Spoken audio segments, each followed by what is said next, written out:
ప్రభుత్వం రాష్ట్రంలో సర్కార్ భూములు అమ్మడం ఆపి బడుగు బలహీన వర్గాల విద్యార్థులకు వసతి గృహాలు పాఠశాల భవనాలు నిర్మించాలని జాతీయ బీసీ సంక్షేమ సంఘం అధ్యక్షుడు ఆర్ కృష్ణయ్య డిమాండ్ చేశారు.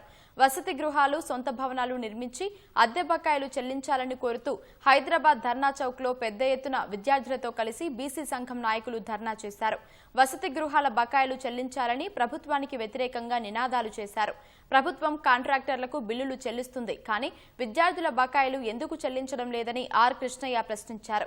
వెంటనే వసతి గృహాల అద్దె బకాయిలు చెల్లించాలని ఆర్ కృష్ణయ్య డిమాండ్ చేశారు. ప్రభుత్వం పూర్తిగా బీసీల పట్ల నిర్లక్ష్యం వహించడం మార్చుకోవాలి. బిల్డింగ్ కట్టాలి, సౌకర్యాలు మెరుగుపరచాలి. 8 నెలల నుంచి మెస్బిట్లు ఇవ్వకపోతే వాళ్ళు ఎట్లా చదువుతారు, ఎట్లుంటారు, ఏ విధంగా వాళ్ళకు సప్లయర్స్ నిత్యావసర వస్తువుల సప్లై జరుగుతుందనే విషయం ప్రభుత్వానికి తెలియదా?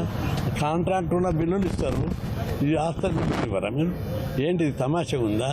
అందుకే వెంటనే హాస్టల్ మెస్ బిల్లుల బకాయిలు ఇవ్వాలని, రెంటు బకాయిలు ఇవ్వాలని, సొంత భవనాలు నిర్మించాలి, ప్రభుత్వ భూములు అమ్మరాదని ఈ సందర్భంగా డిమాండ్ చేస్తున్నారు.